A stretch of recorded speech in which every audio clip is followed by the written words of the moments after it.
Positively Delivers, this is Dr. Gigi Sunga from I Can Change Project. Magandang gabi sa lahat ng delivers natin. And sa first time po tayo mapanood sa YouTube channel, thank you very much. Please subscribe, click mo na po yan, Doc Gigi Sunga. Alright, so how to become rich this 2019. Yeah. 2 months na lang, 2019 na po. So Happy New Year, Merry Christmas, advance greetings na yan mula sa I Can Change Project.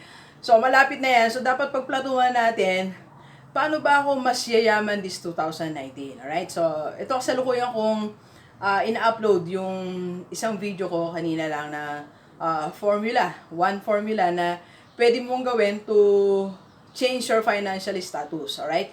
So, i-discuss ko rin yung isa na yung papyaw, pero meron tayong babanggitin. Ito, 5, alright? 5 things na pwede mong gawin. Ayan, nakasulat na dyan, pero ipapaliwanag natin. Okay, but before that, so November 18, 17 and 18, nasa Hong Kong tayo, pero November 18 ang ating seminar. So, please register. I just need 15 slots, 15 people para mag-register po sa atin. Alright? And, yung Angel, pain namin ba? Medyo naubusan tayong boses kasi nag-seminar po ako kanina. 2 hours for the students, then 2 hours for the parents. Then, nung lunch break, medyo minum tayo ng Coke na bawal pagkayari mo mag-talk. Okay? So, hindi natin na-resist ang temptation. Yun tayo madaling bumigay sa mga temptations. Kaya yan, may mga consequences. Alright, so, November 17 po ay pwede kayo magpa-coach sa akin. So, meron na tayo naka-schedule na 2 hours. Then, morning, may nagpapablog ng business, November 18.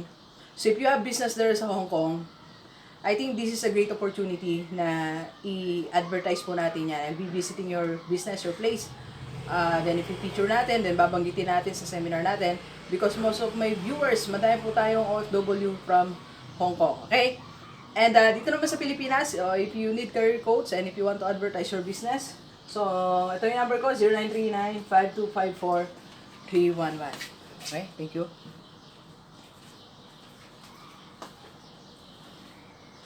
Time na kasi para magpahinga tayo, pero ang filosofiya ko kasi, do not stop when you are tired. Stop when you're done. Hindi pa ako done ngayong gabi.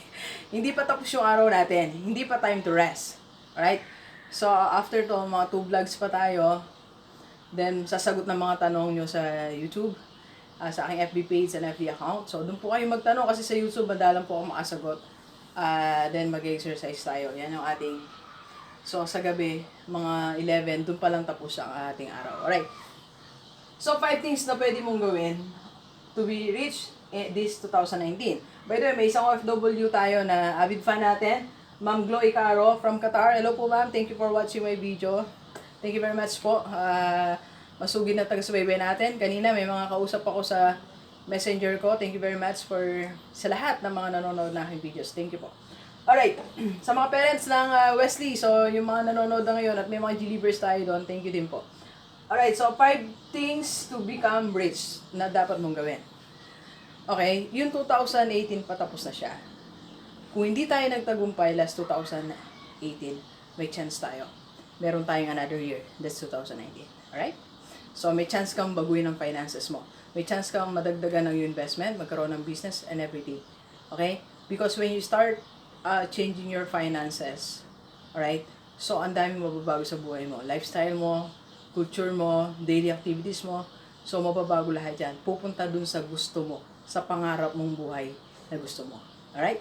So, number 1, launch your 5 MSI. Ano ba yung MSI? Your multiple source of income. I-launch mo na yan. Alright? So, kung may work ka, work plus dagdagan mo pa ng 4. Hindi ko alam kung ano yan, pero as simple as it can be, pwede mong i-launch. Pwede kang magtinda lang ng ito, mag-reseller ka ng MG7, turmeric and ginger. So, simple lang. Mga simpleng bagay na pwede mong gawin. Every once a month, magpag-garage sale ka lang dyan. O kaya mag-reseller ka ng mga tinitinda sa online, humingi ka lang ng commission, anything, basta 5 different. Okay? Then, pag natagpuan mo na yan after 3 months, few months, tingnan mo kung alin dyan nabigay sa'yo ng pinakamalaking income. Then, dun ka na mag-concentrate. Okay? Alright, so second, na pwede mong gawin, you need to shift to sales. Alright? So, dapat kung nasa isang company ka ngayon, if you will be given a chance, okay, magpunta sa sales department to do it. Okay?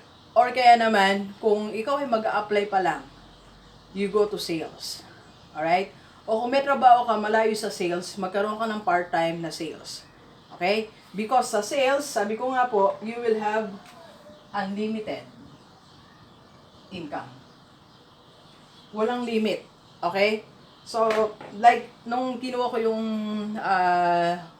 kotse natin from Toyota, I was talking to one of the persons na salesperson. Sabi niya, nagkwentuhan kami, kung magkano commission nila, something like that. So, unlimited pala. So, pwede kung ilan ang mabenta mo, you have commission, di ba? So, ano pa ba yung mga work the sales? Pwede ka mag-part-time na sales agent sa mga subdivision, di ba? Commission-based ka dyan. So, kung ilan mabenta mo, kahit 10% na lang yan, 1,000 or millions ang presyo ng mga lupa at bahay, di ba? So, you go, mag-shift ka sa sales.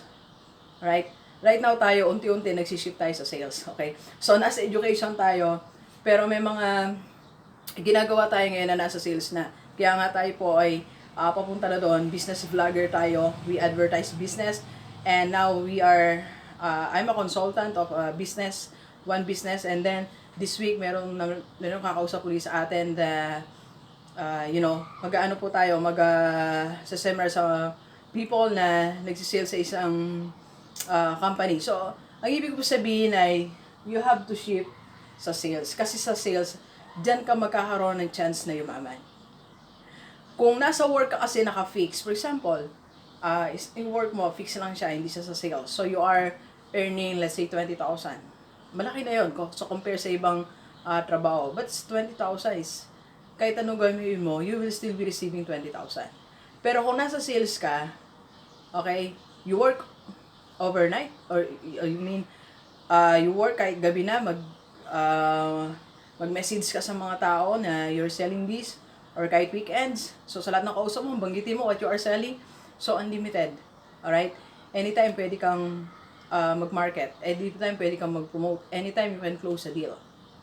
Okay? Bakit yumaman si Grant Cardone? Sales. Alright? Bakit yumaman si Ty Lopez? Sales. Alright? So, that's the key.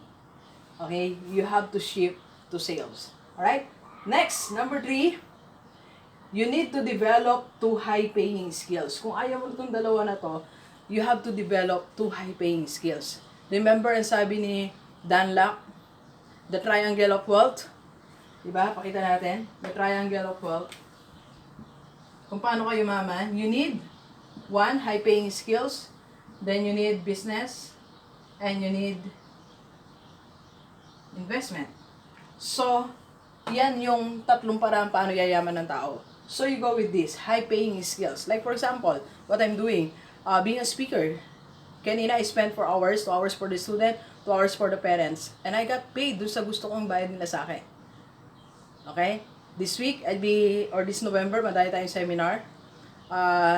Isa sa kausap natin for 2 hours, that's 15,000. High-paying skill. Alright? So, you have to develop high-paying skill. So, ano ba, Doc G, paano malalaman high-paying skill? Look around you, sa community mo. Anong skill yung kailangan ng tao mo? Ng mga tao sa paligid mo? Then you develop that. Baka kailangan nila ng mga copywriter, walang copywriter, just like Dan Lok, dyan sa nag-start.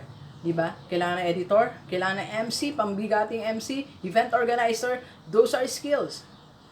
Okay? Those are skills. And high-paying skills. You have to develop at least 2. So, this 2019, bago mag-2019, maglista ka na. Okay? So, isipin mo na, ano bang skill yung magbibigay sa akin ng income?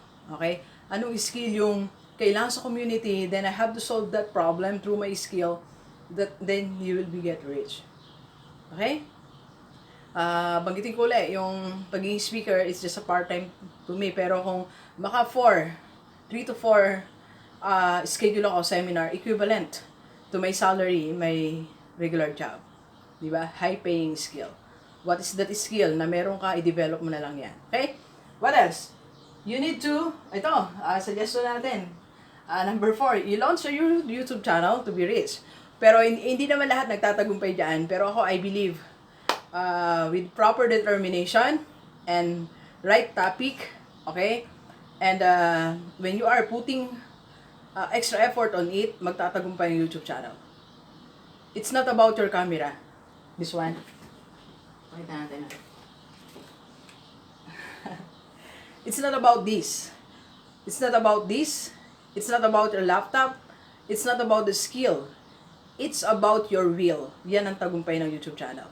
When I started my YouTube channel, ang daming kumukontra sa paligid ko, mag-YouTube ka, wala kang camera. Hindi ka marunong, wala kang technical skill. Ano sasabihin mo? Okay? When I started my YouTube channel, I have only one thing in my mind. So gusto ko yung mga sineseminar ko, dahil konti lang, limited lang nanonood ng seminar ko, gusto ko, ilagay ko sa YouTube channel para mas maraming makapanood. Then, that's it. The rest is history. After 6 months, YouTube is paying me.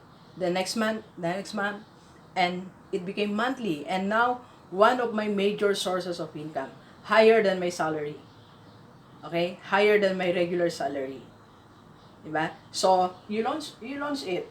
If you need, if you want coach for this, so pwede ko po kayong mag-personalize tayo ng coaching. You can message me para maturuan ko kayo. I think it's not about the technical aspect. Though for young people, so yun kasi, di ba? Kaya nga tayo may Kong TV, Roger Rocker, kasi talagang maganda ang kanilang mga editing. Pero depende po yan sa market na gusto mong manood, sa viewers mo. Alright? Kung hindi ka marunong, other people, you pay for other people. I'm paying someone who is editing my video. Kaya minsan di ko na po yan medyo nalalagyan ng words na i-edit kasi medyo busy yung ating editor and dami ng questions sa atin. So, ina-upload ko na lang siya. Okay? But sometimes it is being edited, so available yung aking editor. But what I'm trying to say here is, you have to launch your YouTube channel. Maghihintay ka lang ng 6 months. 2019, 12 months. Meron tayong 12 months, di ba?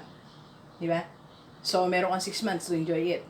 So, 6 months na naghintay ka, 6 months, the reward. Okay? Baka nga earlier than 6 months, mabayaran ka ni YouTube. Though yung iba, hindi lang 6 months, years bago sila nabayaran. Sa atin kasi after 6 months eh. Sabi nga nila, mabilis masyado. Pero, salamat sa Panginoon, salamat sa inyo kasi maraming nanood ng ating YouTube channel. Alright, and number 5, okay, don't forget this. Start your own business. Small business. So, like tayo, meron tayong small business. Wala dito ang ating mga gamit. So, meron tayong t-shirt. Simple lang siya. I'm not selling it to anyone, to everyone. So, sa mga delivers ko lang. So, hindi ko siya binebenta. Actually, sa FB ko, hindi ko siya pinapabenta kung kani-kanino. So, yun lang gusto mag-reseller na viewers ko rin.